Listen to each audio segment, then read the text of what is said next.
one thing I want to talk about, just a second to talk about is, here, the road to Yorktown. There's 4 statues which are in Riverwalk Landing in Yorktown. The original 2 when Riverwalk opened up were General Washington and Admiral de Grasse. Then they added the Marquis de Lafayette in 2017, and then they did Rochambeau in 2021. I had a great picture, I couldn't find it, where Rochambeau was all wrapped up. So the caption was basically, Washington, de Grasse, and Lafayette have a surprise. Yeah, I think it was purple or something like that he was covered up with. The first one I want to talk about is, I can talk about Lafayette all day as I can Rochambeau, but Lafayette, if it hadn't been for Lafayette, we probably wouldn't be where we're at today, and certainly the French would not have supported us during the American Revolution. And it's because of the French alliance, our oldest ally, is why we are the United States of America that we have today. Lafayette sometimes gets forgotten about this, but Washington sent him early before they did the march to Yorktown to basically play cat and mouse with Cornwallis. All over. You can see some of the lines here. It went all over Virginia. And he almost got caught at least one time by Cornwallis.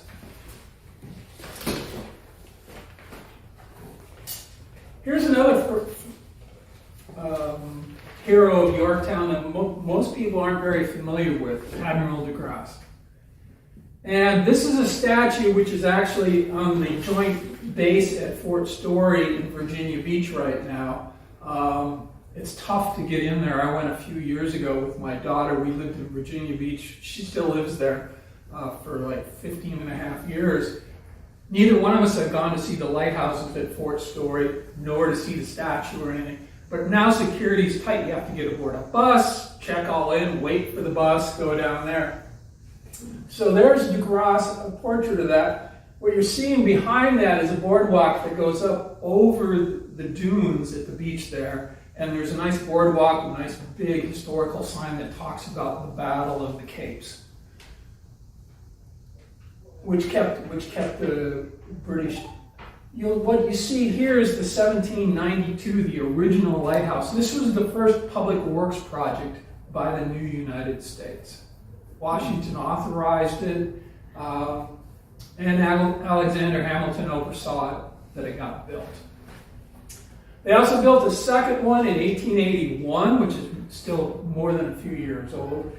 I've just left this one here because it's nearby. The statue's there. This cross is over here. This is the first landing memorial when the English settlers first hit land in what's America now. And these are all together.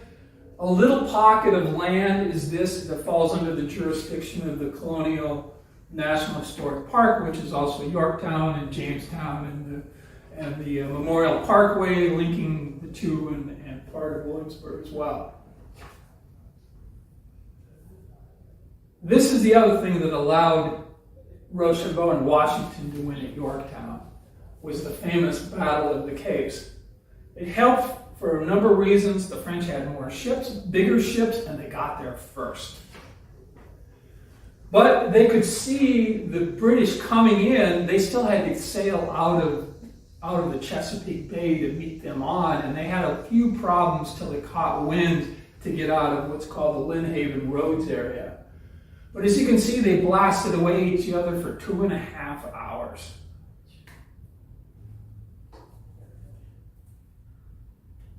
But what they had done then after that was September 5th. On September 18th, right before they started the bombardment and siege of Yorktown, the 3 commandants, leaders, Rochambeau, Washington, and de Grasse, this was a 1931 Yorktown stamp issued by the government. They met in the area close to, probably just to the left of the blue circle there, by the Lynnhaven River that runs there. And I think it's kind of humorous, but when the three of them met on the Ville de Paris, Rochambeau's flagship. This was when it was originally launched in 1764, and then it was refitted in 1779 again to 104 guns. So it was a big ship. And they had several ships that had 90 guns, so they had plenty of guns, and they had more of them than the British did. So that plus location and position, why they won. So after that, the British sailed away, and Cornwallis was trapped there at Yorktown. This is the siege to Yorktown. The original is in the Palace of Versailles. There is a copy from close to that period at the Museum of the American Revolution as well. A big full-size copy. It's a beautiful painting. This was on an old brochure, but the artillery park looks somewhat like this, an artist's rendition of that at Yorktown Battlefield. And right out there, when they camped here in Trenton, the artillery park was right out here. And I'll show you that on the map in a few minutes. I don't think they would have been much closer together because basically they were just there a short period of time, not for a long-term siege. And then this great illustration from Yorktown is of a small 12-page book that I just got in the mail about a petite history of Lafayette. A great illustration, and I just thought I took a shot of it and put it in here as well. So what I'm going to talk a little bit about are the educational and research resources of which you got. The Washington Rochambeau Revolutionary Route New Jersey Association has posted all of these on their website. So this is an overall map, and you can see which shows all the different places that the various troops came from. They all came down from various points, and they all came together at Rocky Hill, Princeton area, and then down to Trenton here. All these color blocks, then you can click on the map and get the details of for your vicinity or an area you're more interested in. This is the old brochure that's out of print right now, but there's a link on that. You can print that out yourself. This is the strategic draft plan they put together for the trail. There's also a link for that. There's the statue in Lafayette Park across from the White House, the Rochambeau statue from 1902. And this is a no longer available scarf that was sold through the New Jersey W3R Association of Washington. It's a beautiful scarf of the route. I'm going to pass these around. These are 2 volumes. This is where I first fell in love with Rochambeau. I was at the Lawrence Library, which is just down the street from me, for the Mercer County headquarters building there. They have a set of these. You can check these out. They're long out of print. They're hard to come by, but they're full of information. There's information on the back about, there are actually 2 volumes on here. As you can see, you've got your itineraries, maps, and views, and you've also got journals there as well, and there's plenty of other journals as well that talk about the route, including ones that Norm has translated and has published out here. Berthier came from a military family just like Lafayette did. He was staff officer to the Comte de Rochambeau, and he was his cartographer, his map maker. Then later on, he became chief staff of the Grand Army from 1796 to 1814. He was named a Marshal of France. Various titles he accumulated along the way. And then he died under interesting circumstances. fell from a third-story window, and the two theories are either committed suicide or somebody tossed him out the window. And it was just before the Battle of Waterloo, and Napoleon was said to have said that he probably lost Waterloo because he didn't have Berthier there doing all his logistics and organization. But one of the reasons why they think he might have been tossed out the window is that apparently the casement or the windowsill is 4 feet above the floor. You just don't lean out and fall out that way. So conspiracy theories probably run amok there. There's a collection of all places in the Princeton Library, the special collections.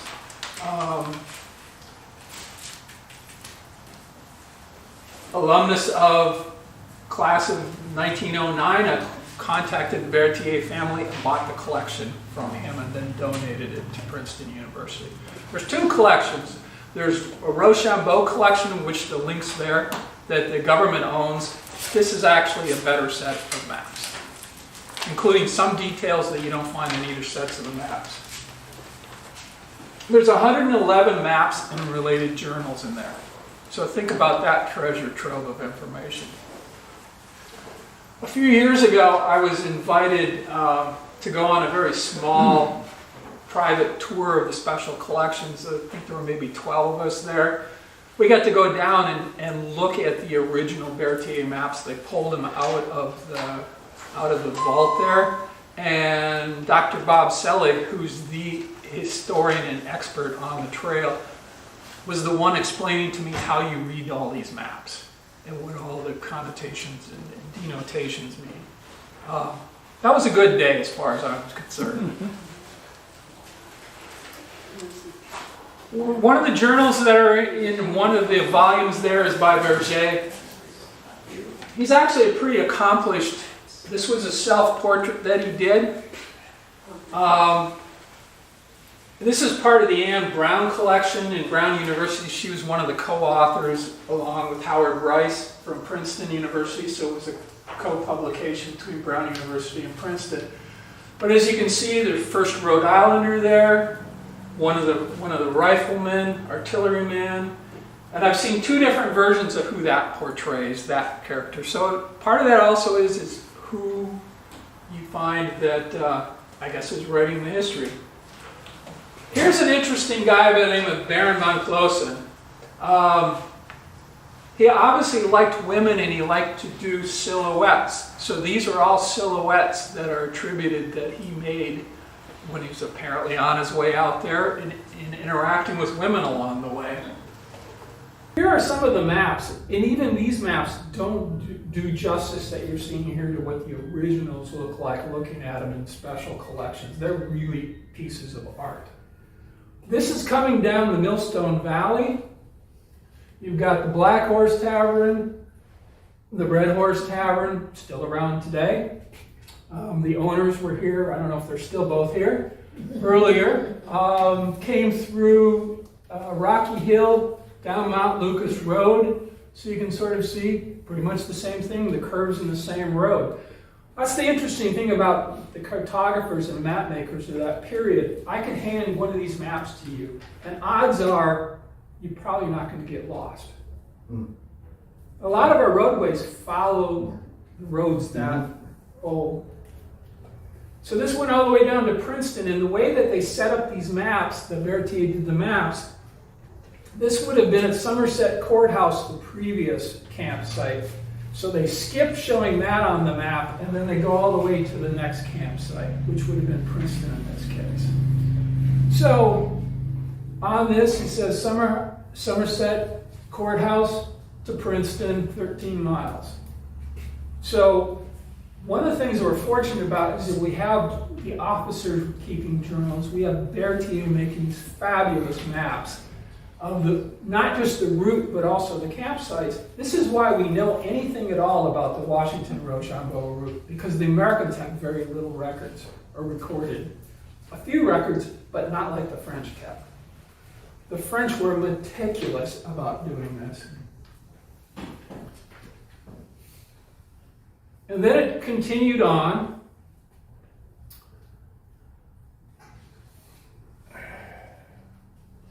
So you can see coming down here more detail from that same map, and you can see how much detail there. It shows the elevations, the creeks, the roads, the buildings that they encountered along the way. Then coming down here, you can see the detail here. There's Morven. You recognize that. Nassau Hall there. They camped across the road from Morven, and would be now the theological seminary there now. But the reason I mentioned Baron von Closen earlier is that he gives us interesting details in his book that we don't find any other place. And that's why I put some of these, after a very good American breakfast, not just a French breakfast, American, we pushed on to there. There we dined with Washington and continued on our way with him for 15 miles as far as Trenton, where we slept. Altogether, we had traveled 45 miles that day. The officers went ahead of the army itself, so that's why in some cases they were making up very good time, versus with the wagons and 1,800 head of cattle that Norm was talking about earlier today and things like that. That's why they only made 12 to 15 miles a day.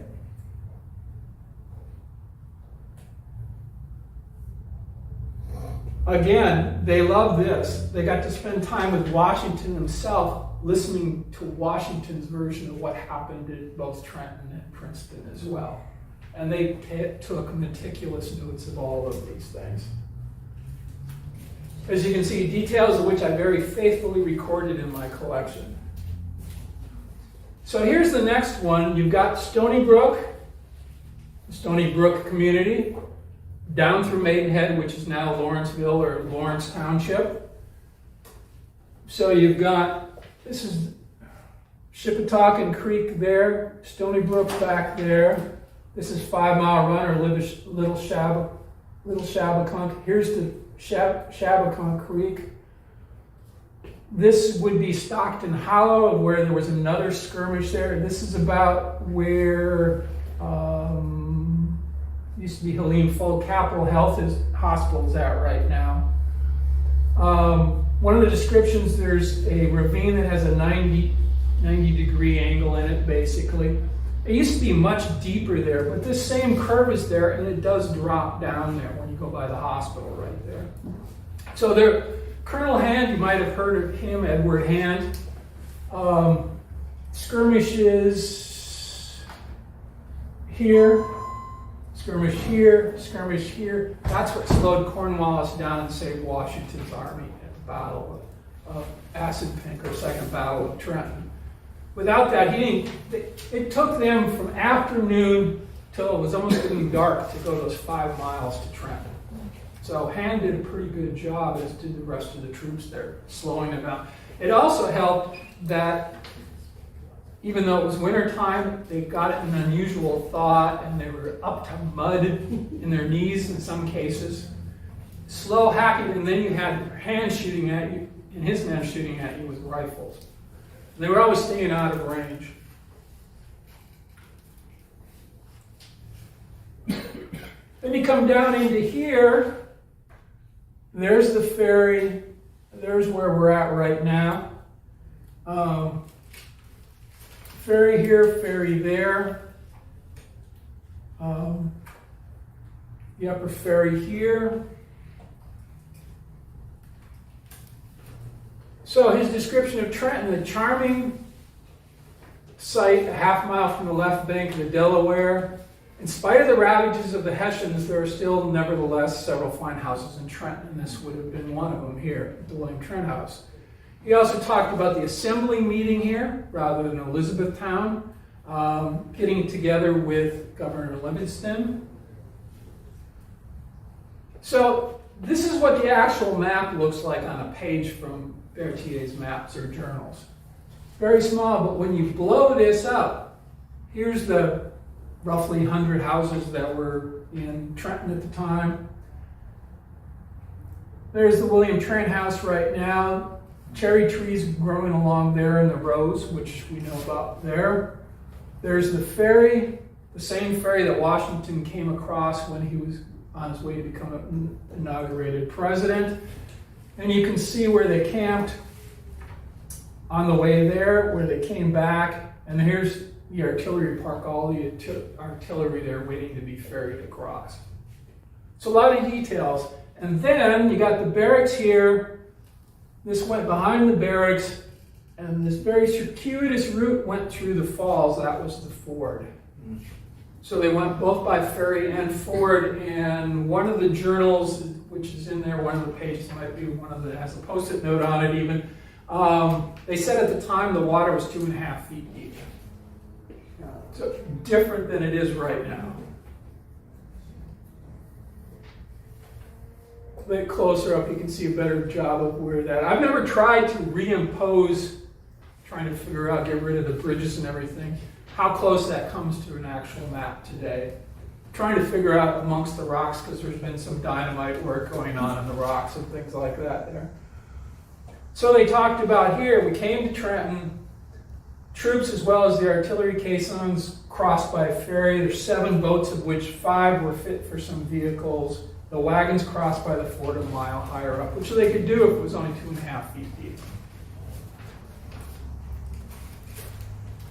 I threw this one in there again. This is a lithograph from the centennial in 1876 for 2 reasons. One is I think it's a great shot of Trenton, but there's the ferry, so again, Washington on his inauguration, the same one Rochambeau would have taken apart. That's the original bridge, the first bridge across the Delaware River.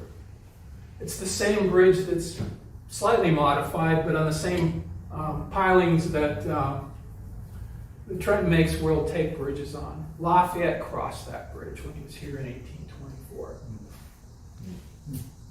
So it's a good picture. It's actually a taller picture than that, but I wanted some detail on this one as well. And then this was the first place I found some concrete evidence that Rochambeau actually stayed in the house here. It was on the return trip from Von Closen. The Trenton General Headquarters were infinitely better than those of the Red Lion Tavern, which only had a house. And he stayed at the residence of Mr. Cox, who was the owner of the William Trent House at the time. And we made a call on Governor Livingston at the time. But that's concrete proof that Rochambeau stayed in the house here as well. Not just surmising that he might have stayed there. He actually stayed there. So this gives you an idea. In Princeton, again, the page of the campsite, the closer up campsite. Morven, this is basically the walkway that goes down between whatever those are, cherry trees there maybe, and the park there at the where 206 bends. And again, they would have camped out there. And the way this was stacked up with the 4 main groups is that they followed each other a day apart, because 5,000 troops marching down the narrow roads that they had at the time, plus chewing it all up. It's amazing. I would hate to have been the last group coming through, or like the 2nd New York, who was pulling up the rear.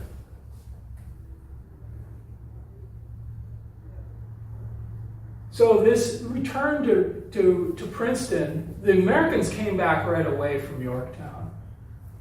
The French spent the winter down there and came back the following year.